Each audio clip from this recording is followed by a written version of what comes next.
तर मला एक सांगा, एका रूममध्ये किती व्यक्ती पाहिजे? 2 पाहिजे, 3 पाहिजे का 4 पाहिजे? किती व्यक्ती पाहिजे एका रूममध्ये? आणि कसं त्यांचं सगळं नक्की मला म्हणजे सांगा बरं. एका रूम कशी होती, काय होती, तिथे एवढी सुविधा होती का की आता आहे तेवढी? जसं की बेसिनमध्ये कंटिन्यू पाणी येत होतं का तिथे, किंवा बाथरूममध्ये कंटिन्यू पाणी असायचं का का काय काय नाही? तर संपूर्ण सगळ्यांनी व्हिडिओ बघा. आणि आमच्या त्या रूममध्ये आम्ही कोण कोण होतो, किती जण होतो, आज मी हे तुम्हाला सांगणार आहे.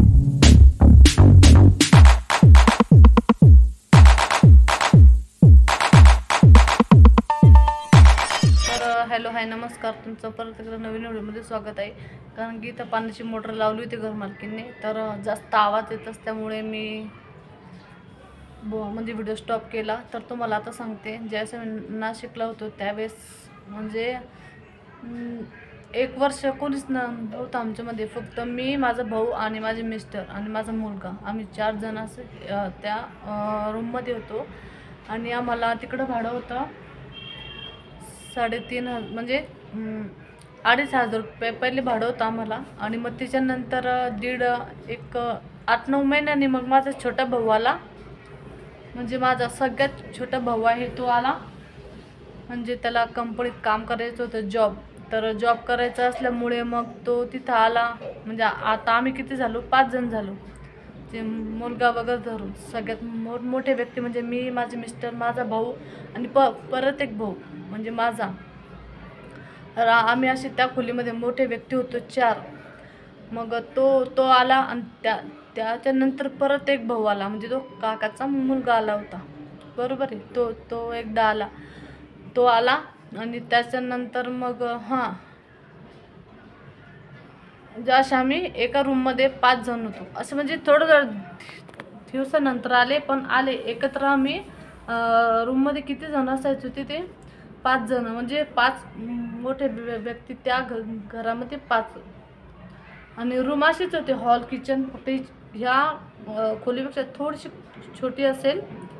तर तिथं माझे भाऊ माझ्याकडे आले होते. तर मी त्यांना काय केलं होतं, 8-8 दिवस आधीचे असतात ना, आता ज्यावेळेस येतात जोपर्यंत जॉब वगैरे बघूच, तर म्हणजे ते कामानिमित्तच आले होते. तर असं पण त्यांना बाहेर टिफिन लावायचाच होता. आणि मग तिथं कोणाकडे लावला असता किंवा काय असं तसं म्हणत होते. तर मग आता ते माझ्याकडे आले होते. तर मला म्हणत आहे, तूच आमचे डबे वगैरे कर. मग म्हटलं ठीक आहे. मग आणि कसं आता सगळं काही तर माझ्या घरचं तर नव्हतंच ना, सगळं मला विकत आणायचं होतं. पाणी, तेल, मीठ, जे काय असेल ते सगळं विकत आणायचं होतं. तर मग मी काय केलं, जेवढे पण आले होते तिघंजण, म्हणजे माझा भाऊ, म्हणजे माझे 2 भाऊ, एक माझा काकाचा मुलगा. तर हे दोघं माझ्याकडं आले होते तिघंजण. तर मी सगळ्यांकडून 3-3 हजार रुपये घेतलेले होते ॲडव्हान्स. म्हणजे आधी, म्हणजे आले ना तर 8-8 दिवस आधीपासून त्यांना सूट होती दिलेली. म्हटलं तुम्ही माझ्याकडं आलेले, तुम्हाला 8-8 दिवसाचे, प्रत्येकाला 8-8 दिवसाचे पैसे सूट. पण 8 दिवस झाल्यानंतरचे तिथून पुढं मला तुम्ही महिन्याचे पैसे देत जा म्हटलं. कारण की कसं, माझं पण सगळं विकतच आहे ना बाहेर, म्हणजे. आणि मी पण भाड्याच्या खोलीमध्ये म्हटलं. तर मग ते माझ्याकडे होते. तर त्यांचा सकाळ संध्याकाळचा टिफिन तो माझ्याकडं. म्हणजे त्यांचे जे काय असतात, म्हणजे आता 3,000 रुपये महिना म्हटल्यावर आता सगळं आलं ना तिच्यात. चहा पाणी, जेवण खावण, आराम वगैरे करणं सुद्धा माझ्याच खोलीत. फक्त त्यांना होती शिफ्ट, नाईट शिफ्ट चालायची. तर मग त्याच्यामुळं काही अडचण नव्हती. मग ते म्हणजे त्यांसाठी टिफिन बनवायचा, ते डबा वगैरे घेऊन नाईट शिफ्ट करायचे. तर अशा प्रकारे आम्ही नाशिकला 3 जण होतो. तीन माझे भाऊ आणि आम्ही 2 नवरा बायको. म्हणजे अशा आम्ही त्या रूममध्ये 5 जण होतो.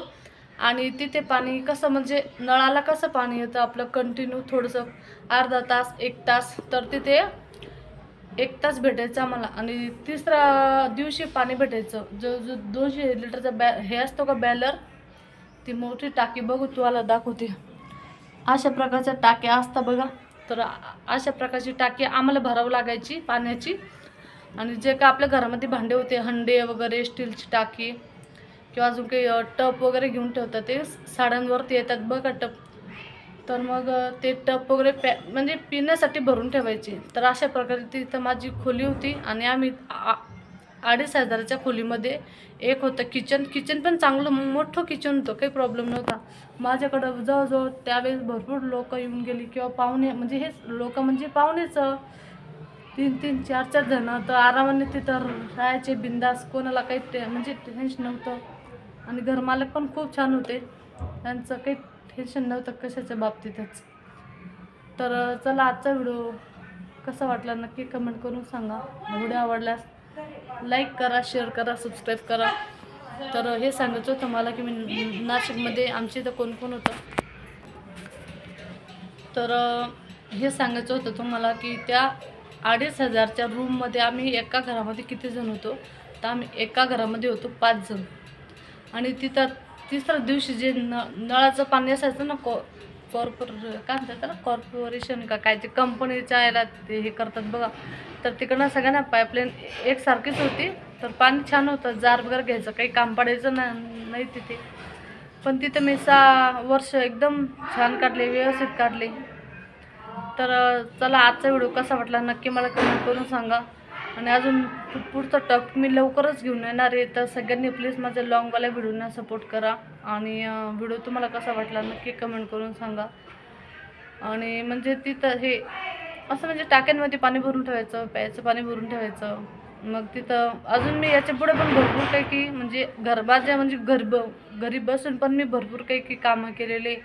तर मी ते तुमच्यासोबत नक्की शेअर करते की मी घरी बसून काय काय कामं केलेले आहे. तर म्हणजे मी घरी बसून टिफिन म्हणजे हेच लोकांचे करूच, तर आपल्या घरातल्या लोकांचे म्हणजे आपल्या घरातल्या लोकांना जॉब पण करता येईल आणि त्यांचे खायची पण सोय लागेल. आणि आपण जसं स्वतः आपल्याला माहिती की आपल्या घरच्या लोकांना खायला काय लागतं किंवा त्यांच्या तब्येतीला काय मानवतं काय नाही मानवत.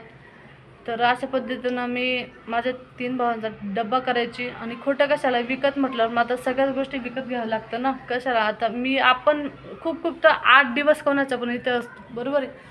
आणि आजकाल महागाई कुठे चालली, तरी मी प्रत्येकाला 8-8 दिवसाचे पैसे सोडलेले. कोणालाच 8 दिवसाचे म्हणजे आल्याबरोबरपासून तुम्ही मला द्या अजिबात घेतलेले नाही मी. कारण की सगळं विकत असल्यामुळे कसं काय आपण सोडणार, हे करणार. तर चला, मग व्हिडिओ आवडला असेल तर लाईक करा, शेअर करा, सबस्क्राईब करा. भेटू परत अशा नवीन व्हिडिओमध्ये. तोपर्यंत बाय बाय, काळजी घ्या.